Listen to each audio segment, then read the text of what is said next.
welcome to my buhay! It's past 11 na. Nandito tayo sa McDonald's dahil susubukan natin yung nagte-trending na bagong pie ni McDo. So, mabilis tayong makamove on sa pagkawala ni Apple Pie kasi merong bagong labas si McDonald's ng set of pies na itatry natin. So, meron silang chocolate pie and taro custard pie. So, ano pag hinihintay natin? Bili na tayo. Magti-take out ako. So, samahan niyo ko. Let's go!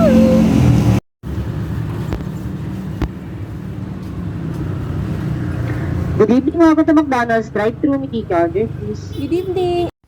So, ayan guys. Nakauwi na tayo. Yan, nakabili na tayo. Nakapag-drive-thru na tayo kay McDonald's. So, ito yung, ito try natin. Yung Choco Lava Puff nila. At saka, yung nagtitrending din nilang isa na Taro Custard Pie. So, ano pala siya guys? Very affordable lang kasi, kay McDonald's, ano na siya, kumbaga kay Jollibee na mix and match. Sa kanya, kay McDo, snack match na siya. So, parang pag binili niyo siya, combo na, 79 pesos lang. So, very affordable. So, matatry mo na siya ng sa murang halaga. So, first, itry muna natin yung, ano ba to? Taro Custard Pie. So, meron siyang dito. Yan. Diyan natin i-open. Ayan. Uy, very ano siya ha. Very flaky yung crust niya. So, tingnan natin yung loob. Wow! Ganito siya, guys. Wow! Makikita nyo yung ano, yung, ayan, yung taro. Plus, may yung custard niya, diba? Wow! Yan. Try natin, guys. Kung masarap siya. Ayan siya guys. Try natin.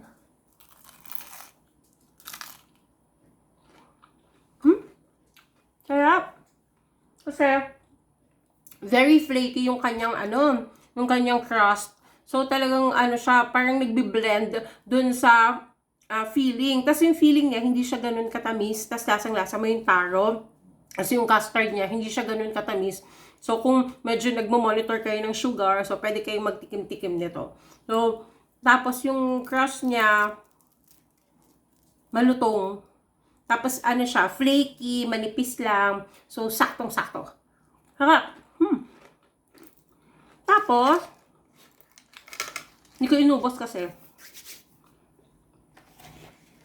Magtatry pa tayo ng Choco Lava Puff.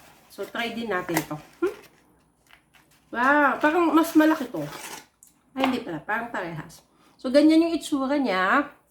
Tapos, para siyang may mga butas-butas na maliit na ganyan. Yung parang sa mga biscuits. So, tingnan natin yung loob. Mainit-init pa siya kasi nga, bagong ano lang, bagong bili. So, yung loob niya, tingnan natin. Yung chocolate. Oh, in fairness. Ayan siya sa loob. Oh, daming chocolate. Tikman natin.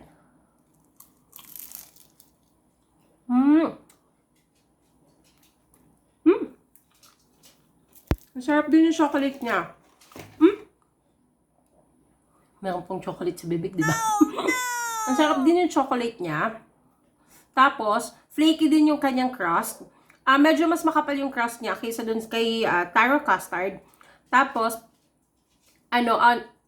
very chocolatey, hindi siya tinipid sa feeling. Yan, kung nakikita nyo naman, diba? Nag-uumapaw kapag pinisil nyo siya talagang lumalabas yung feeling. And very chocolatey siya. So, hindi natin masyadong mamimiss yung apple pie ni McDonald's dahil sulit naman itong dalawang ipinalit nila.